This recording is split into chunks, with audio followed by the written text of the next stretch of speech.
All right, hello everybody. Hope everybody's doing well. This will be your video lecture for Chapter 44, Pediatric Emergencies. Let me introduce the chapter here. So caring for a critically ill or injured child, it can be a stressful experience for EMS providers. We want to take into account the different epidemiologies of the illnesses and injuries in children. Also considering the anatomic, physiological, psychosocial differences as you evaluate presenting problems.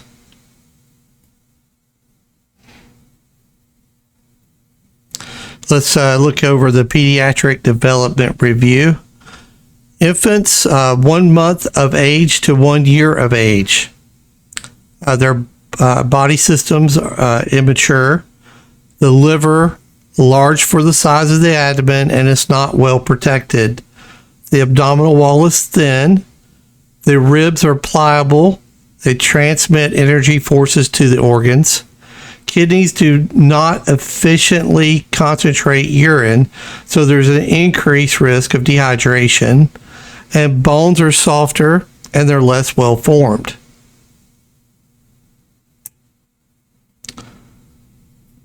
So let's look at this slide here. It's a slide, anatomical and physiological considerations in infants and children. And so basically here we've got, basically here, it says children have less blood and are therefore in greater danger of bleeding to death from a relatively minor wound or developing severe shock. So we know this in children that they will compensate very well. However, when they go to decompensate, they decompensate rapidly. Children have a lower blood pressure. Children have faster heart rates. Young children, extremities are likely to appear mottled. This may be a response to cold because of an immature temperature control mechanism. It's not necessarily a result of poor circulation. The child's head is larger in proportion to the body than that of an adult head. The temperature control mechanism is immature and unstable in babies. That's why we always keep babies warm and all that, because they just haven't developed that temperature control in the hypothalamus yet. Children have smaller airways with more soft tissue, and they have a narrowing at the cricoid cartilage. The opening of the trachea and the esophagus are very close together, and so that promotes choking risk. Children have faster respiratory rates. So not only do they have a faster pulse rate, but they breathe faster, and it's because their metabolism moves faster than that of an adult. That's why they decompensate so rapidly from fevers or blood loss. And children dehydrate easily, explainable just from the metabolism itself. Skeletal muscle mass small, less strength, protection, and heat production. So the skeletal muscle mass is small. They do not have that muscle strength yet, so they have less strength in their muscles. The protection that their skeletal muscles provide is poor, and their heat production, again, their metabolism runs faster to try to keep more of a heat production. But as we just saw in the last slide, the temperature control is just not there yet. Their head is disproportionately large. Their neck is weak, so that promotes head injuries, things like that. Greater surface area to volume ratio increase heat loss from the body, right? So they have less surface area, so they're going to have more of an increased heat loss. They're prone to hypothermia, and they must be kept warm. Airway obstruction can occur very easily. The tongue is proportionally larger than that of an adult inside the mouth because of the size of the area. The nose is small and soft. and the lungs are fragile and they're very easily damaged. So respiratory failure arrest occurs very quickly in children. So once they compensate for so long, they decompensate rapidly with that.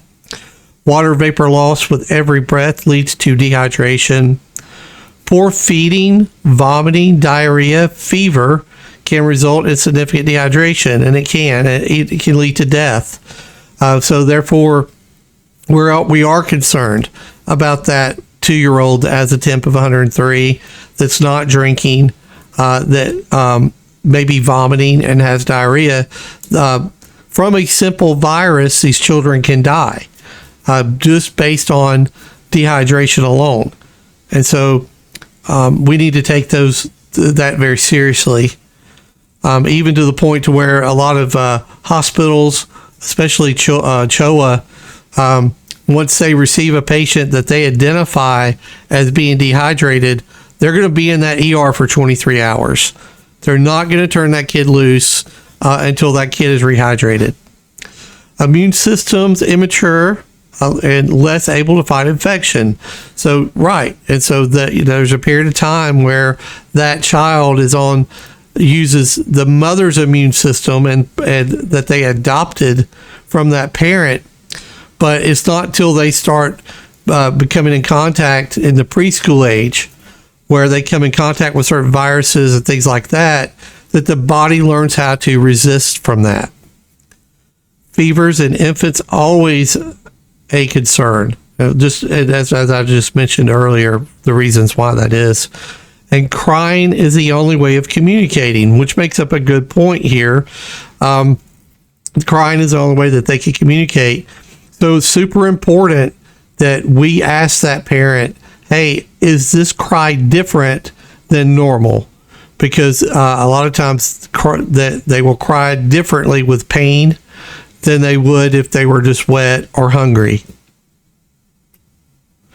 Toddlers and preschool children. So toddlers, child is a 1 to 3 years of age. Preschooler is a 3 to 6 years of age. And so their head is still proportionally large. Their airways are small. They can be obstructed easily. And we know with this age group, 1 to 3, everything goes to the kid's mouth. It's like a tester for them. Everything goes to their mouth. And so we have to be really concerned about airway obstructions. They're very vulnerable to communicable disease. Ear infections and upper and lower respiratory tract infections in this age group, are common. So let's look at some of the, I guess I would call it the epidemiology here, or some of the disease processes. So we have croup, bronchiolitis, pneumonia, epiglottitis. That these all can lead to respiratory distress. Also, in these age groups, we worry about stranger anxiety. And so we don't really worry about it, but it's a test also. If a mother can hand you a 2-year-old and you hold it and it's not crying because of stranger anxiety, that's a bad sign that this kid might be really sick. So we want to establish a rapport. We want to gain the child's trust, and we want to communicate in a way that the child can understand. And so a lot of that is going to be our body language. We need to be non-threatening. Get down on that child's level. Try to make it to where the child's not looking up at you. If you can get lower than the child, it's even better. School-age children, 6 through 12 years of age. Right, so physical proportions, more like an adult now. Approval and acceptance is important here. Beginning to develop an understanding of illness, loss of death, dying, needs adults' assistance, obviously, in coping with fears, and modesty and a need for privacy. Let's look at the adolescent age group, 12 through 18 years of age. So the vital signs of this age group start approaching that of adult values. Physical growth nearly complete in later years. The brain has not yet developed adult judgment because they haven't had experiences yet. And they handle emotions very differently. there is a sense of invulnerability, right? So the sense of that they can take big risk here. And I have a 13-year-old, and I have adult daughters as well, and I had an adult son. But I would tell you that in those teenage years, man, they don't, and they don't want to hear put a helmet on and slow down. My kid calls me safety dad because he gets angry because I'll tell him slow down. Whereas I'm big on safety equipment, and he hates it, but at the same time, he hasn't suffered an injury and he hasn't had those experiences yet to see that things can kill him. They have risky behaviors. With full speed ahead, drive that thing as fast as it'll go. Rates of depression and suicide increase because now here we go. In this age group, they cope with things differently. Their brain hasn't went through the boyfriend girlfriend love lost thing here, and so they don't know how to handle it. They don't understand that there'll be another one down the road, because right now they live in that moment. Assessment and management of anatomic and physiological aspects similar to adults, but keep in mind the psychosocial differences. And so, and this brings up a good point. Children in DeKalb County grow up differently than children in LJ. Children in South Georgia grow up differently than children in DeKalb and children in LJ, right? There's a lot of psychosocial differences. And, you could find yourself working in a different area part-time, and those psychosocial differences will be there. And so it's just something for you to keep in mind and understand, because it does go to part of your assessment. Appropriate equipment, differences between adults and pediatric patients. There is. We have pediatric BVMs, we have adult BVMs, right? And so we're going through that stage to where, from 10, 11, 12, 13, to where, that pediatric mask may not fit and may take an adult mask. And so we have to be, we have to consider that. Principles of scene size up always remain the same, because why? Because it's focused on your safety, right? Scene safety. Take into account reactions and needs of parents or caregivers, because you don't have just one patient. If you're dealing with a pediatric, you have possibly three, that being the patient, the mother, and the father, or the two guardians, right? And so, and everybody here has needs. The parents want to know that you're competent, and they're going to judge you based on that. And the one big way they'll judge you is how do you communicate, not just with the patient, but with them, right? So, and then we also need to think about consent here. If we need to start an IV on this kid, well, we need that consent, and we need to be able to explain the risks and benefits of that IV to the parents. And then guess what? Now we got to turn around and sell it to the kid to make them stay calm, because we're going to put a needle in their arm. So it changes everything when it comes to assessment and management. Taking into account reactions and needs of parents and caregivers. We just talked about that. There's no reason to separate the child from the parents unless they're unable to cooperate, right? Most of the time you don't want to ever separate them, because the patient is looking to the parents for approval of your treatment, right? And so it needs to be everybody needs to agree on that treatment between you and the parents, so that child has a comfort feeling of knowing that, hey, mom and dad thinks it's okay, so it's okay. So equipment for pediatric pre-hospital care, right? So it's length-based resuscitation tape. We call those Broslow tapes, and every drug box has one in it. A pediatric stethoscope. Well, both stethoscopes have the large bevel and the larger, bevel, and the smaller bevel that you can use. We do carry pediatric blood pressure cuffs, pediatric pulse oximeters. Pediatric size oropharyngeal and nasopharyngeal airways, pediatric advanced supraglottic airways, pediatric oxygen mask, PVMs, and C-collars of various sizes. Bulb syringes we find in the OB kit, blankets for warmth and padding, 60 drops for IV tubing, right? 60 drop sets, right? Because a lot of times if we're doing a fluid bolus on a pediatric patient, a lot of times that 20 drops per milliliter IV tubing is too much. We might give too much fluid. Either way, you're able to control the fluid bolus a little better sometimes with a 60 drop set. Obviously, appropriate IV size catheters, a 24, 22, and a 20. Then the 20 can be used for an adult as well. We know that. Excuse me, but most of the time, a 22 or 24 gauge catheter is appropriate. 25% dextrose, right? And so we carry D50, but we also, guess what? We carry D10. So we're good there. And then pediatric size splints. And we know that our EMS service AMR carries the pediatric seat for the stretcher. So we're good there. The PD mate.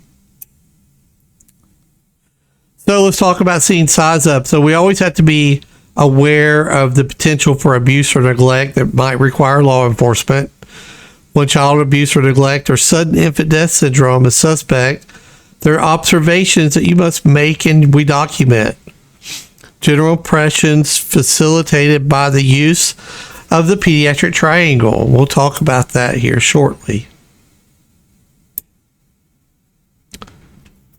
So we want to look for injuries that could be inconsistent with the history provided. Bruises over soft areas, buttocks, abdomen, cheeks, thighs, upper arms, as opposed to bony areas such as the forehead or shins. Multiple injuries of various stages of healing. So you see a lot of bruising. Some look fresh, some look old. An unusually fearful child. Specific wound patterns such as cigarette burns, hand marks, belt buckle impressions, or even human bite marks. So depressing. Clearly delineated burn marks and shapes of a specific object. We're looking for a lack of adequate supervision, injuries to the genitalias, untreated illnesses where a kid just continuously stays sick, they're not going to the doctor as appropriate, things like that. A delay in reporting an illness or injury, a child that appears malnourished, sexual behavior or unusual knowledge of sexual activity, and then unsafe living environment, all of those. So let's look at this pediatric triangle here. And let's see what we're going to look at. So if you'll notice here, you have appearance, work of breathing, and circulation to the skin. So let's look at appearance first. Appearance. So we're looking for muscle tone, interactiveness, consolability, eye contact, speech, or crying. So when you walk in the door and you're dealing with these children, most of these children are going to be locked onto you with their eyes because of stranger anxiety, things like that. So when you walk in the room, they're going to lock onto you. And I like that. I like to see if they're following me with their eyes. That's a big deal to me because if that does, that tells me that, well, there's enough oxygen going to the brain. And that's a good sign that they have the energy to follow me around the room. Speech or crying. So that goes to where if they're hoarse, we can hear upper airway obstruction sometimes just from the way they cry or the way they talk. Consolability. So this comes with pain, right? So is this a child that's consolable or are they just absolutely coming unglued? If it is, that could mean that that child can't be consoled, that they're hurting. So let's look at workup breathing next. Workup breathing. So we're looking for abnormal airway noises, abnormal positions, right? So is this a kid that's just leaning forward? They will not lay backwards, things like that.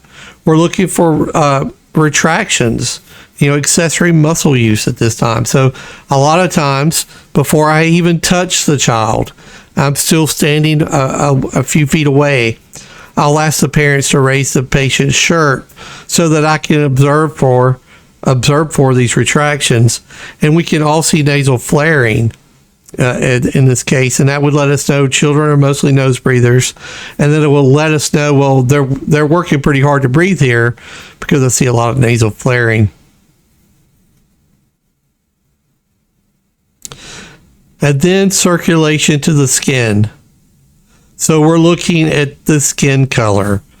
Kids will present when they're hypoxic, you can tell they'll be blue or they'll be gray, but they're very their skin color changes pretty obvious for us to see.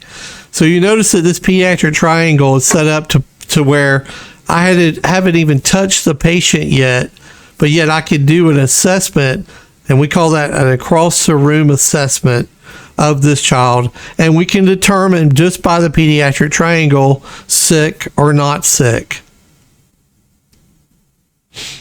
So the primary assessment here, if unresponsive and not breathing normally, confirm unresponsiveness, check for a pulse. And that's really no different than anybody that we ever come across, whether they're pediatric or adult in that area. We're going to check the infant's pulse, though, at the brachial artery. So that's a little different. In the adult, we go carotid. Here, we're going for the brachial artery. And then in the older child, we can check for a carotid pulse. If the pulse is not detected, obviously within 10 seconds, it's a no-brainer there. We're going to start CPR. So here we have pediatric CPR. We're all American Heart certified in CPR, but that kind of gives you an idea of that.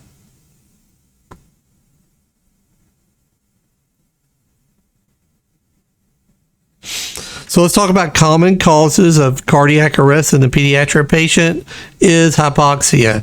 We had our pediatric medical assessment, and we talked about that. We talked about if you have a patient who is tachycardic, and then all of a sudden now they're becoming bradycardia and their pulse rate's continuously dropping, right?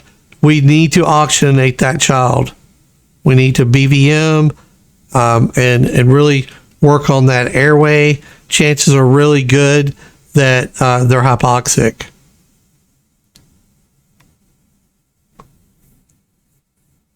So assess that airway. So here we have a figure of a child supine without padding, and you can tell how that airway can become closed just by looking at the anatomical position here. But you can tell when you add that padding how now we have that chin in the air. It's raised up. It automatically allows for proper alignment.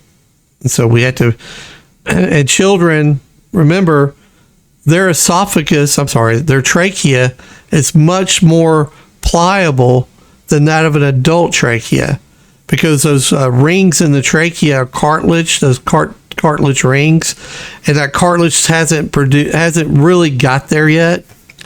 And so you'll notice that their tracheas are a lot softer. They're much easier to block. So we're going to assess for partial or complete airway obstruction. We're going to use the padding as we just showed. Assess the need for assisted ventilations. Be prepared to intervene quickly with any child who has signs of respiratory distress. If hypoxia is evident or likely, provide supplemental oxygen, and we can also use blow-by oxygen that the parents can help us with. Signs of respiratory distress. So here, remember, we're doing an across-the-room assessment. We can see all of this. We can see flared nostrils. We can see the neck muscles here, retractions. We can see these supraclavicular retractions, intercostal retractions. We can hear stridor and grunting. We can see the suprasternal retractions. Sometimes we can hear audible wheezing, and right here, the subcostal retractions.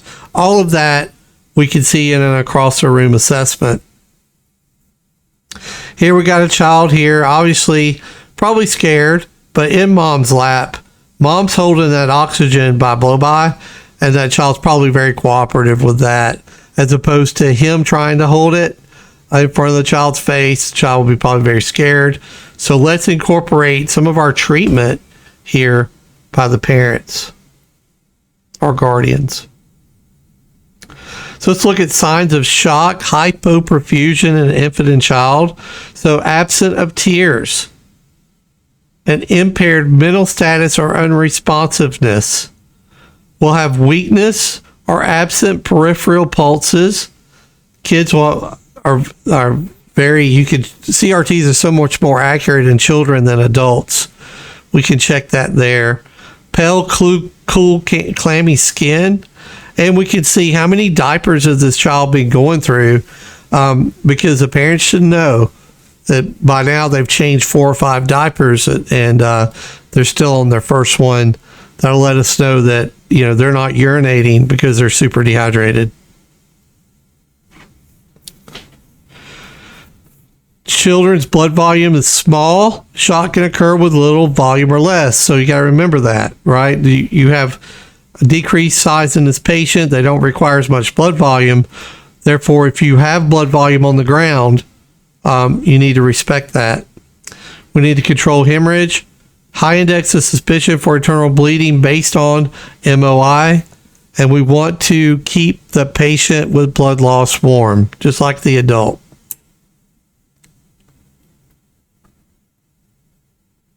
Let's look at some of the secondary assessment here. Younger pediatric patients have an inability to give you a chief complaint, right? So it's important, just based on that we do an appropriate secondary assessment. You want to obtain medical history. It may be difficult if the parent's not available or on the scene, right? Because remember, the patient can't tell us anything. Don't forget your sample, history, and chief complaint, and use your OPQRST. So specific history questions to ask: is this their normal activity level? Just like in an Alzheimer's patient or a patient with dementia, is this their baseline, right? Or is there something different? Have they had fever or illness? Have you noticed a rash? Are they drinking are they drinking anything? Right? This could be a bottle, or this might be a sippy cup at this point, depending on the age of the patient. But are they taking anything in? Have they had diarrhea or vomiting? Because, you know, one episode of vomiting along with some diarrhea, and you could be in a dangerous situation of shock. Current or past medical problems, any complications when during birth. Is this a premature patient, you know, etc.? Are they up to date on their vaccinations? So we're going to determine their level of response by the AVPU scale. And there's a pediatric Glasgow Coma scale as well. And know your normal values of your pediatric vital signs. So here's your pediatric Glasgow Coma scale. It's very similar to that of the adult. I'll let you go through that. We're all familiar with the GCS on that. I don't think we need to spend a lot of time there. Let's talk about vital signs here. Blood pressures are difficult to obtain. So we don't care really too much about a blood pressure if the patient is 3 years of age or younger, right? We're more concerned based on their across the room assessment, their pulse rate, and their respiratory rate. Capillary refill time is an indication of perfusion status in young children. And based on the physical exam or chief complaint, the overall presentation and history.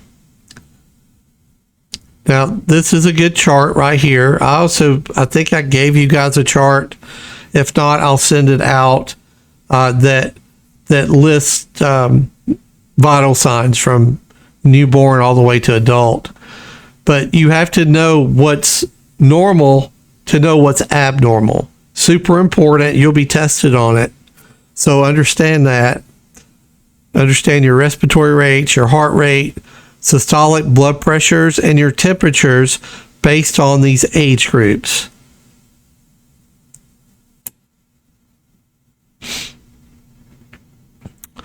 Physical exam. So we're unusual lethargy, flat effect, lack of interest in surroundings. That's a dangerous sign. If you approach the scene and you're doing your across the room assessment and you see this, then that needs your intervention at that moment. You're going to need to intervene and start figuring that out pretty quickly, because we could be decompensated at this point. Unusual patterns of bruising. We've talked about that a minute ago. Rashes and petechiae can lead us to possible infections like meningitis, or even possibly an anaphylactic reaction. Absence of tears, right? So kids crying, but you don't see any tears. That's a sign that that child may be dehydrated. Signs of possible toxic ingestion, discoloration, or burns around the mouth, or unusual odor might key us in on a possible poisoning. So in infants, fontanelle bulging or depressed, right? So that's AKA the soft spot in children and their skulls, right? So if you have one that's depressed, that leads us to believe that the patient may be dehydrated. If you have one that's bulging and pulsating, that kind of leads us to think that there might be some intracranial pressure inside the skull. We're looking for distended abdomens. Child favors or protects or refuses to use an extremity would lead us to think that there's a possible problem there. Be prepared to change your general impression and patient's priority for transport. Remember, we talked about this when we did our scenarios. We said always have a primary diagnosis and a secondary diagnosis in order to be able to change, right? Because we could be dealing with a lot of different things. In our case, we had a patient who'd had a seizure and was unresponsive, but they also had a low blood sugar. That was a problem. And they were like 16 years old. So we had to think also about a poisoning or an overdose. So, we went down that list and we addressed all of those. The epidemiology of the illness and injuries are different in children than that of adults, right? And so we have to be aware of that. Bronchiolitis is more of a pediatric disease process than it is in an adult. Croup, we deal with that in children in reference to adults, so we need to understand those. And we talked about how the pediatric population compensates well for short-term time, and when they decompensate rapidly. Energy stores are limited and they can deteriorate with little warning, right? They have less stores of glycogen. They have less stores of all of that. So, and their metabolism is naturally faster than that of an adult. So that's what leads to that sudden decompensation. So we need to be very suspicious for those high index of MOI or NOIs. And when possible, always transport these patients to a pediatric facility, not to an adult facility, when possible, because those pediatric hospitals are set up and a lot of these patients end up being transferred out of those adult facilities.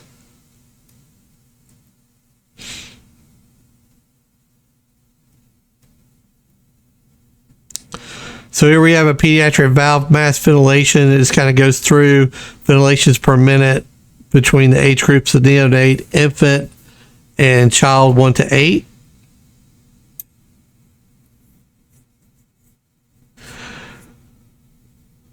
If we have to use spinal immobilization, please use padding in these children because of what we showed you earlier in that slide where that kid's neck was just naturally forced down. So use some padding, use an appropriate size C-collar. If you're dealing with someone who's dehydrated, loss of blood volume, and it requires intravenous medication, start your IVs. Remember, 20 milliliters per kilogram. What is your goal here? Your goal is to restore a radial pulse or systolic blood pressure of at least 90, right? And so remember that.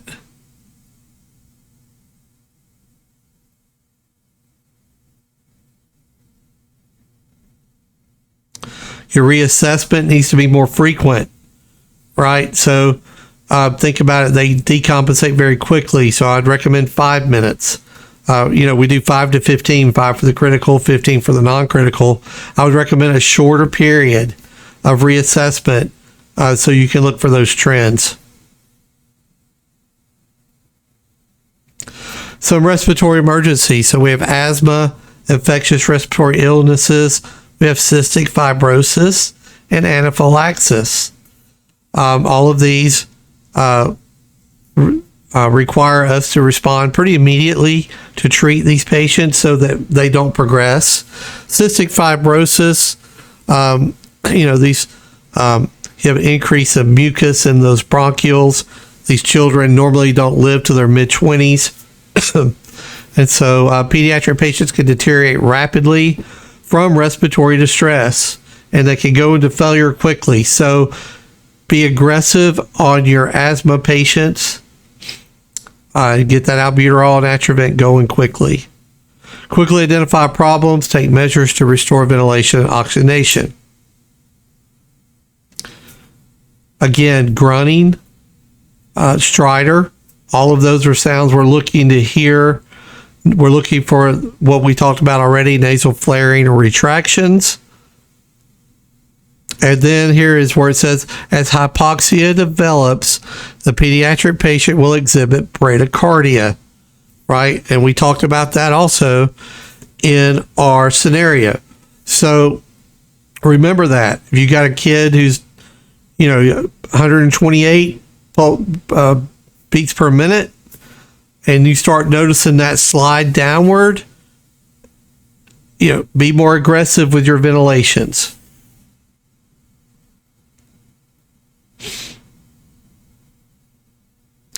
So abnormal sounds, tachypnea, bradypnea, tachycardia, lead into bradycardia, diminished air movement, pulse starts dropping less than 95%.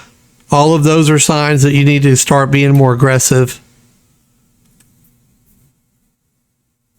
We've covered all of this, I think. Let's just cover it one more time. It's important. Patients in tripod position, any type of retractions, nasal flaring, head bobbing, right? So that's where the head starts. They're becoming exhausted from breathing. Cyanosis or pallor, fatigue, lethargy, seesaw breathing, unresponsive or limp muscle tone. All of those are signs that your patient is going into failure and you have to respond appropriately.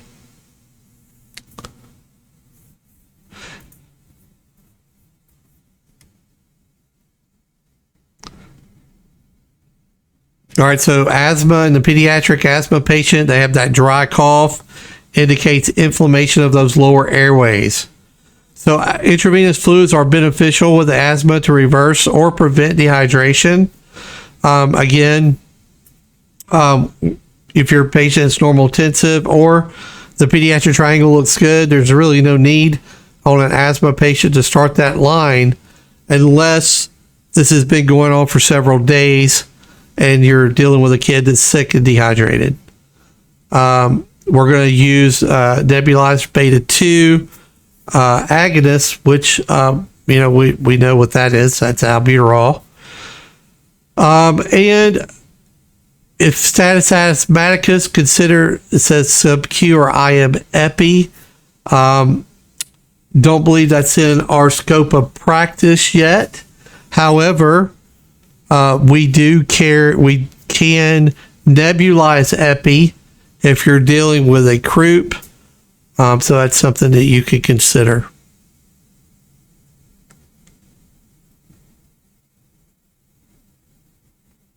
Epiglottitis. So there's a vaccine for that, or there's an app for that, right? But no, there's a vaccine now for epiglottitis. We're not seeing it near as much as we used to. But occasionally, I'm sure there's kids that are behind on their vaccinations. Then you could run into this. Don't place anything in their mouth. Don't do anything to agitate the patient. These patients usually present with severe stridor. We need to transport without delay.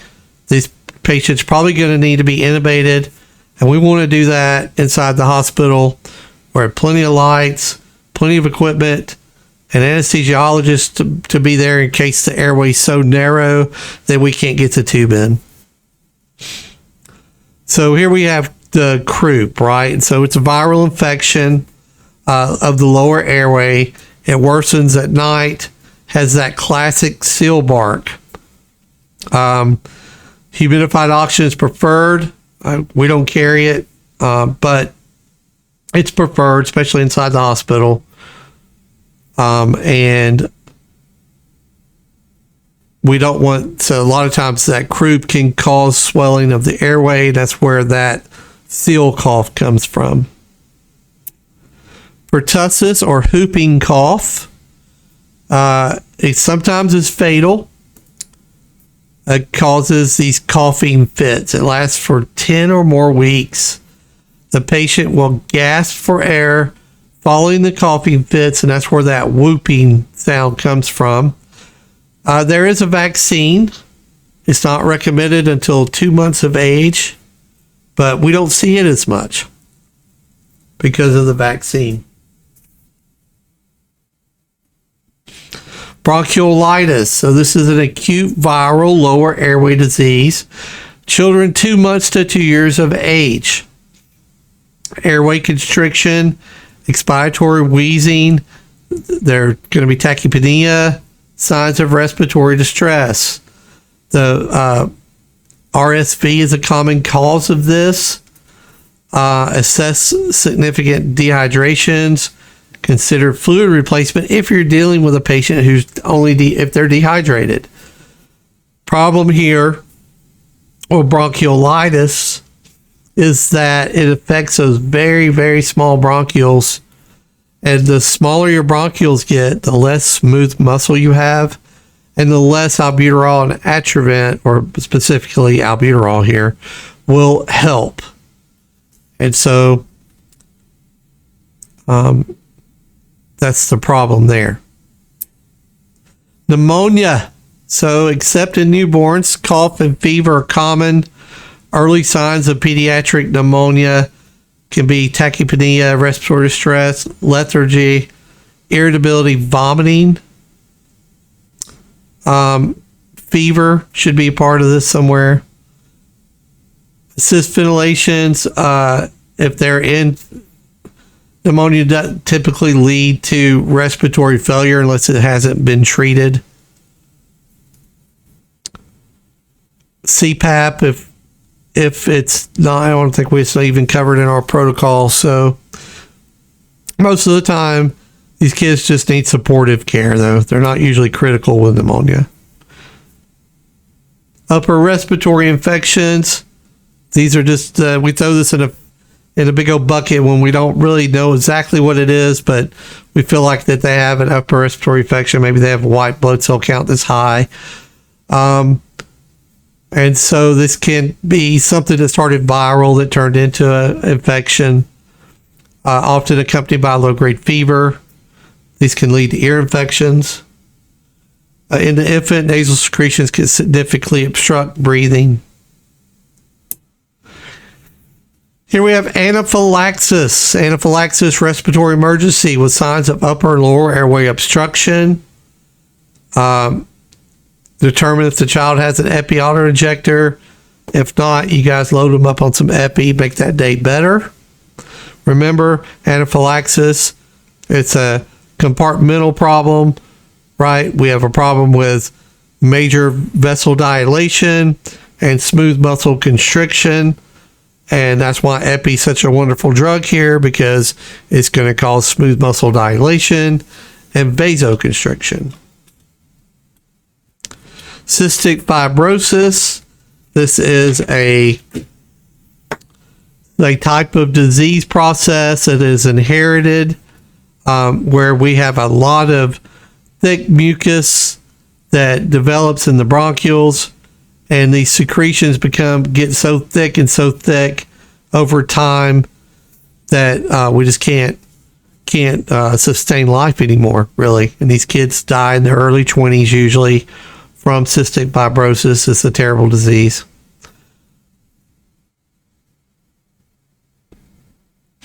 So cardiovascular disorders. Well, these are very uncommon in the pediatric patient. Most cardiac arrests are secondary to respiratory failure. But, adolescents are known to have them every now and then. I mean, we've run our share of 17-year-olds out there playing basketball. They didn't know they had a inherited type cardiac type inherited disease process. Maybe their vessels are very narrow at the aorta. And, it happens. So, we also have cardiac arrest from commotio cordis, which is that direct sudden blow to the chest that hits at the worst possible time in the cardiac cycle that leads to VFib. And we know that these patients actually respond very well to the AED and the shock that they get. Normally we get these patients back, but it is something that does happen from time to time. Again, most pediatric cardiac problems are congenital. And so, yeah. Sudden death syndrome, or SIDS, sudden infant death syndrome. Under 1 year of age, I can't explain that. It cannot be explained despite the case investigation and autopsy. Parent life-threatening event is called an ALT. And so this is a combination of apnea, color change, limpness, choking, or gagging. A lot of these SID cases, they notice, had this ALT event that happened just prior to the SIDS event. And so with that being said, if you get called out to an unexplainable loss of consciousness with a color change, patient appeared to be choking or gagging, and then you get there and that's resolved, we want you to transport that patient to the hospital.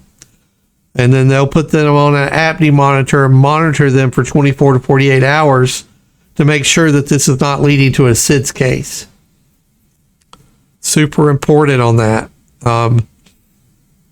You take a very serious chance anytime you get this call and you give a false sense of security to the patient's family that, well, they were probably just choking. All the vital signs are stable now. Everything looks good. Follow up with your pediatrician. And it may be too late. They may not have that time. And they make an appointment for 3 days from now, and that kid dies that night. And then you're going to have to live with that. It's not worth it. Transport that baby. In the absence of signs of presumptive death, begin CPR. Suspected SIDS patients, transport with all of the bells and whistles. All cases of sudden unexpected death fall under the jurisdiction of the medical examiner. If a child is not a candidate for resuscitation, treat the scene as a potential crime scene. So documenting the scene, and so this is what you want to put in there. How was the child found on your arrival? Where was the child when the parents found him? What kind of surface was the child found on? Were there pillows, loose bedding, stuffed animals?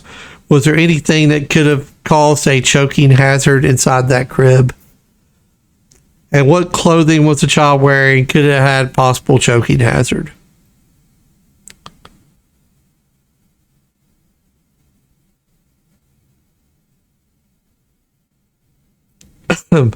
Document whether any apparent injuries or marks, was rigor mortis or there or not. This sometimes can be put in your report. Who was present at the scene and what was their demeanor like? Okay. Were they obstructing treatment? Were they angry and trying to keep you away? All of that, that would just not go with a normal call for that situation.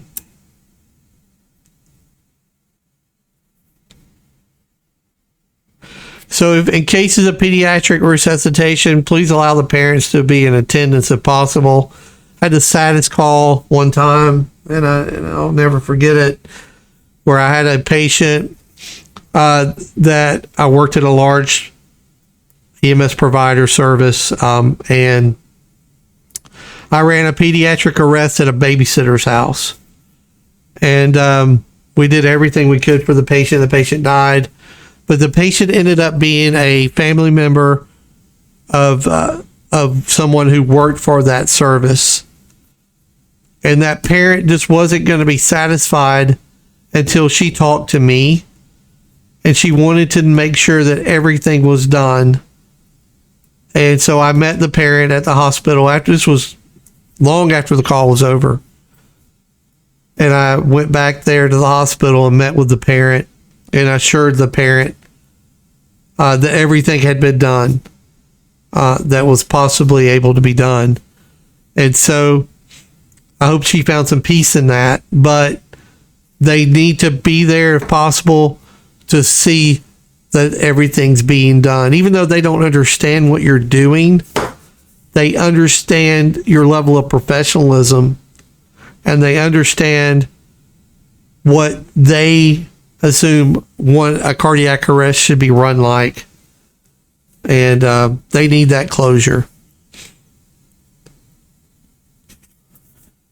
Let's talk about infectious diseases. So meningitis, viral, bacterial, right? So meningitis can be viral or bacterial, and it's an inflammation and swelling of the meninges that surround the central nervous system.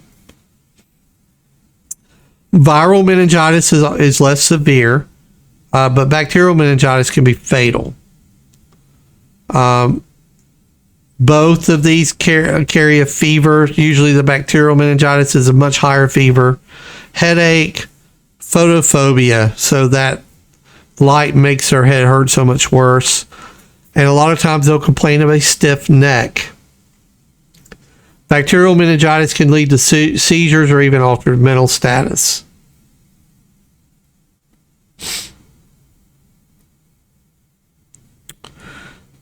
The meningococcal bacteria can enter the blood and it can cause damage to the blood vessels with bleeding into the organs and the skin. And that's what causes that petechiae, that rash. It's a purple looking petechiae.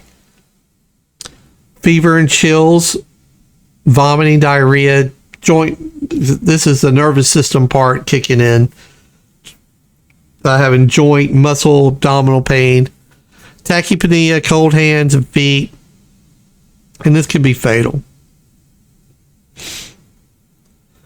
Neurological disorders, so we have children who have seizures.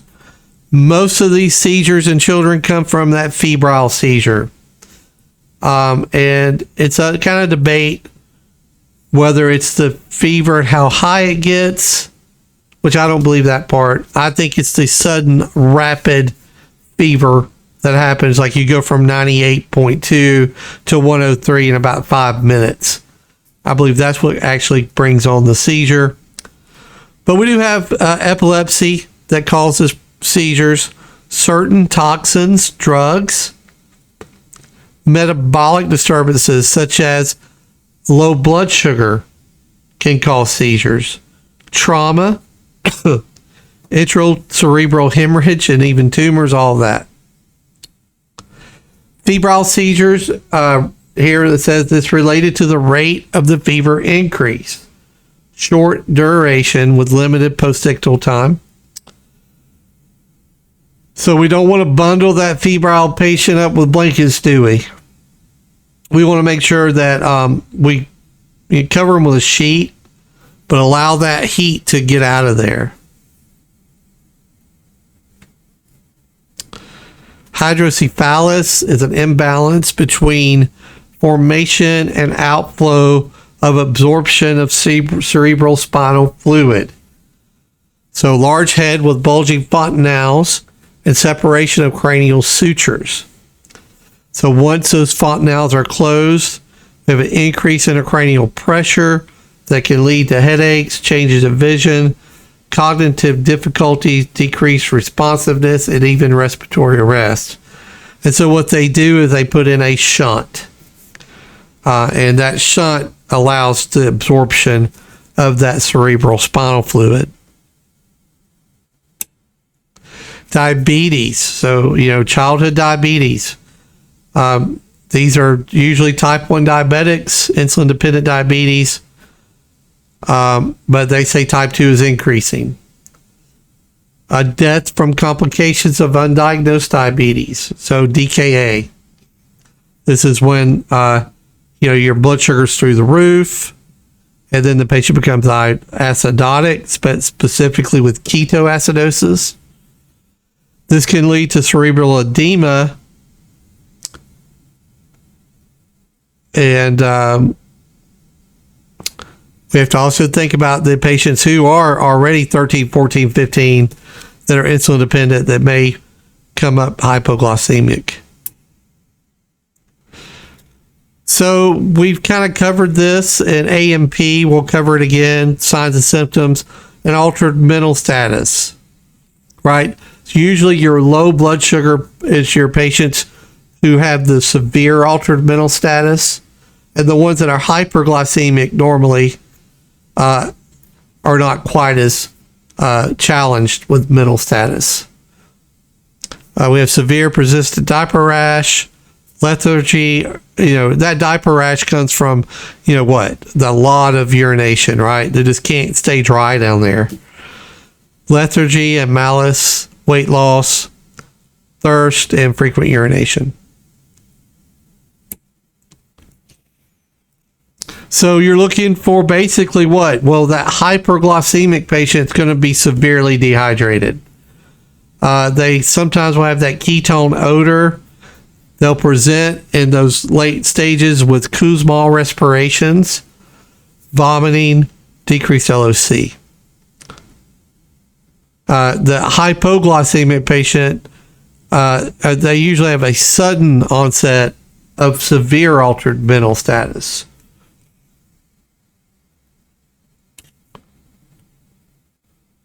Then we have the gastrointestinal disorders. This could be anything from a viral infection to a bacterial infection, right? But they're nonetheless extremely dangerous in children because they lead to dehydration. And so we have to be on top of this. Also, we have the normal abdominal pains that sometimes can present with an appendicitis, urinary tract infections, hernias, bowel obstructions. All those that we have to also be alert to in the pediatric patient. And then the eye, ear, nose, throat disorders. One of the most common eye disorders that we see in children is conjunctivitis or pink eye. That they'll have foreign bodies in the nose, ears, and eyes. I don't have. Sure, one of you guys by now seen a bead in the nose or the ear that needs to come out.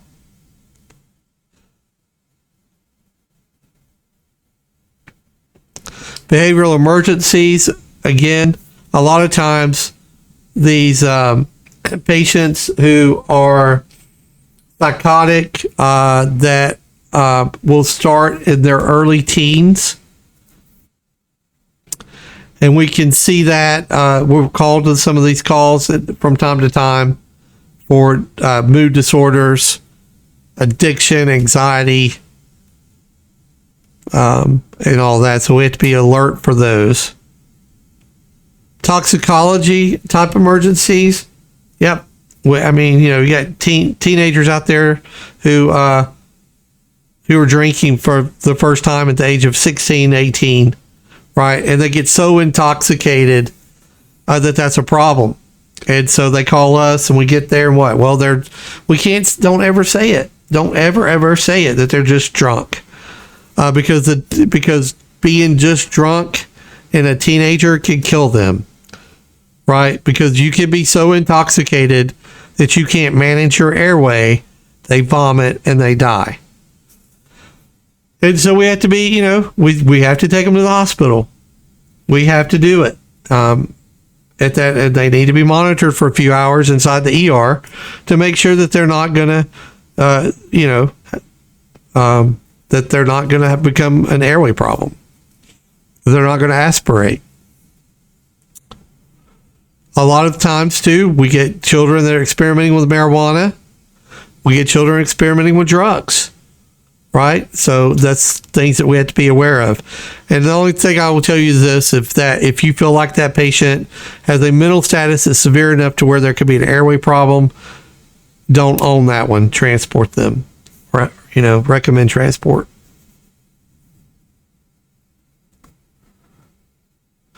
All right, let's talk about mechanisms of injury. Most common MOI in a pediatric patient due to blunt forces. Remember, their anatomy and physiology is not quite there yet to be able to protect their internal organs. So keep a high index of suspicion for that.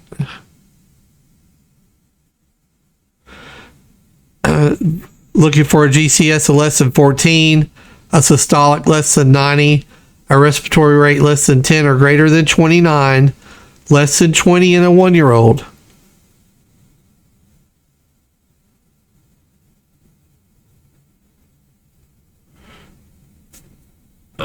And we know about these already for field triage.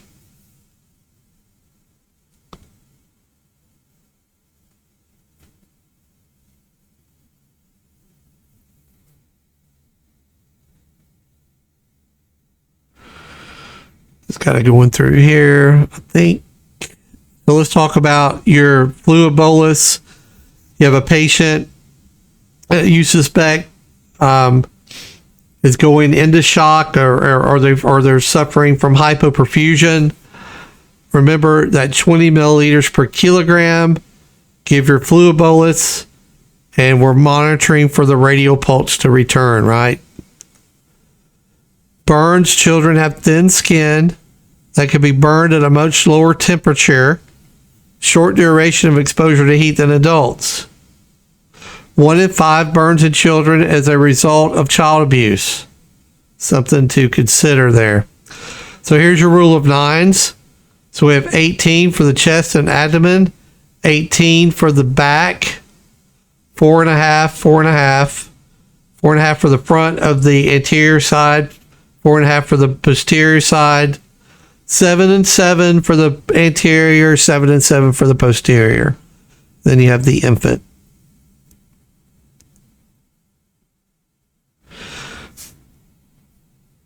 And we'll run one of these this summer, probably anytime now. This summer downs came up. And I would recommend if you're running calls in an apartment complex during the day and you have time to stop by the pool, please do. And just give a little class about where to pay attention to your kids type class. Take just a few minutes. Incidents are higher in toddlers and in adolescent males. Both toddlers drown occur in bathtubs and swimming pools.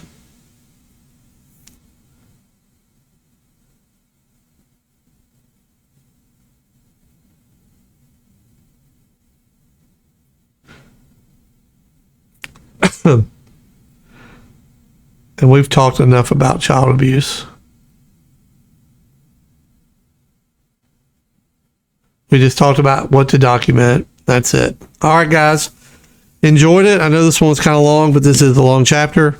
I'll get this posted out to you, and we'll see you in class.